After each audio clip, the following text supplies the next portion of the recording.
છે। અત્યારે 22,500ની આસપાસ જોઈ રહ્યા છે। ઓલમોસ્ટ પ્રી ઓપનના લેવલ્સની આસપાસ શરૂઆત જે નિફ્ટીએ બતાવી છે 40 અંકના ઘટાડા સાથે।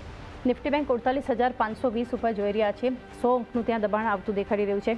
મિડ કેપ અને સ્મોલ કેપ, મિડ કેપમાં વેચવાલી વધી, જે પ્રી ઓપનના લેવલ્સ હતા ત્યાંથી પણ નીચે 49,130 ઉપર લગભગ 0.5% ઘટાડા સાથેની શરૂઆત બતાવી છે। તો સ્મોલ કેપ ઇન્ડેક્સ 15,395 ઉપર અત્યારે જોઈ રહ્યા છે। ફ્લેટ છે, થોડી ખરીદદારીની પણ શરૂઆત થતી સ્મોલ કેપ આપણને બતાવી રહ્યું છે। એની સાથે નજર કરી લઈએ સેન્સેક્સની શરૂઆત પર, ત્યાં પણ પ્રી ઓપનના લેવલ્સ કરતાં નીચલા લેવલ્સ શરૂઆત બતાવી રહ્યા છે વેચવાલી સાથે। 74,080ની આસપાસ આપણે જોઈ રહ્યા છીએ, જે શરૂઆત આપણને સેન્સેક્સમાં થતી દેખાડી રહી છે। એડવાન્સ ડિક્લાઇન રેશિયો અત્યારે તો આપણને પોઝિટિવ બતાવી રહ્યો છે। 1,070 કાઉન્ટર્સ એડવાન્સ તરફ આપણને શરૂઆત બતાવી રહ્યા છે। તો ડિક્લાઇન તરફ 628 સ્ટોક્સ છે કે જ્યાં એક વેચવાલી સાથેનું ઓપનિંગ NSE પર આપણને થતું દેખાડી રહ્યું છે। એની સાથે નજર કરી લઈએ સેક્ટર્સની ચાલ પર, તો કયા સેક્ટર્સ આ શરૂઆતમાં ખરીદારી કે વેચવાલી બતાવી રહ્યા છે। મજબૂત છે તો મેટલ 5% મજબૂત છે નિફ્ટી મેટલ ઇન્ડેક્સ। FMCG અને ફાર્મા બંને ડિફેન્સિવ સેક્ટર્સ વેચવાલી થઈ રહી છે। નિફ્ટી રિયલ્ટી, ત્યાં કોઈ અત્યારે વધારે એક્શન નથી। નિફ્ટી IT 1%થી વધુ પ્રેશર છે। ઓઇલ એન્ડ ગેસમાં ત્યાં પણ એક વેચવાલી છે। કેપિટલ ગુડ્સ જુઓ 5% નીચે છે। તો નિફ્ટી ઓટોમાં પણ એક થોડી ઘણી વેચવાલી આપણને દેખાડી રહી છે। સૌથી વધારે મજબૂત છે અત્યારે મેટલ, સૌથી વધારે ઘટાડો થઈ રહ્યો છે IT કંપનીઓમાં। તો આ જ સેક્ટર્સની કંપની પર પણ નજર કરી લઈએ સ્ટોક્સ પર, હિટમેપ પર કે કયા સ્ટોક્સમાં એક વેચવાલી થતી શરૂઆતથી દેખાડી રહી છે કે ક્યાં અત્યારે ખરીદારી થઈ। તો મારુતિ, બજાજ ઓટો, હીરો મોટોકોર્પ જેવા સ્ટોક્સ અત્યારે મજબૂત છે। સાથે રિલાયન્સમાં ખરીદારી, નેસ્લે, કોલ ઇન્ડિયા, અદાની એન્ટરપ્રાઇઝિસ, ONGC થોડી ઘણી ખરીદારી છે। સ્ટોક્સ ઘટી રહ્યા છે। પાવર ગ્રીડ છે, ITC, M&M, આયશર મોટર્સ જુઓ, HCL ટેક, અલ્ટ્રાટેક સિમેન્ટ, કોટક મહિન્દ્રા બેંક, ત્યાં પણ એક ઘટાડો જોઈ રહ્યા છે। આ સિવાય સન ફાર્મા, ડોક્ટર રેડ્ડીઝ, ટેક મહિન્દ્રા, ટાઇટન, ICICI બેંક, HUL બધામાં વેચવાલી થઈ રહી છે।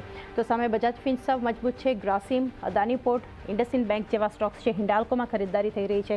Tata motors, SBI life, L&T જેવા સ્ટોક્સમાં મજબૂતી છે। તો સામે Trent, Apollo hospital, Britannia, Asian paints, ભારતીય એરટેલમાં એક ઘટાડો છે। TCS, ઇન્ફોસિસ, સૌથી વધારે ઇન્ફોસિસ 1.5%નું દબાણ છે। HDFC બેંક, ટાટા કન્ઝ્યુમર પ્રોડક્ટ્સમાં વેચવાલી છે।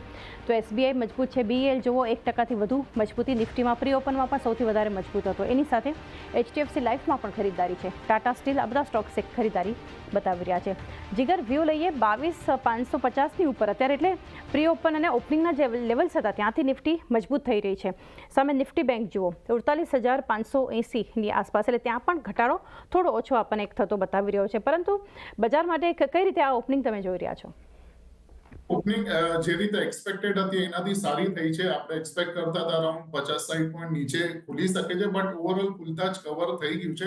તો આજના દિવસનું જે લેવલ હવે નીકળીને આવે છે 22,500 છે, સોલિડ સપોર્ટ રહેશે આજના માટે। બીકોઝ અગેન પીવટના જે અવરલી બેઝ ઉપર પીવટ જે છે, બે અઠવાડિયાના પીવટ્સ જે લેવલ આવે છે 22,500ના છે, એના ઉપર કન્ટિન્યુઅસલી આજનું સેશન અને ગઈકાલના જે લાસ્ટ 2 અવર હતા માર્કેટના, એની ઉપર સસ્ટેન થાય છે। એટલે અહીંયાથી એક અપસાઇડ જોવા મળી શકે છે। હાયર સાઇડમાં આજના દિવસમાં એક્સપેક્ટેડ છે મને 22,650 થી લઈને જે રેન્જ છે એ કદાચ ટેસ્ટ થતી દેખાઈ શકે છે।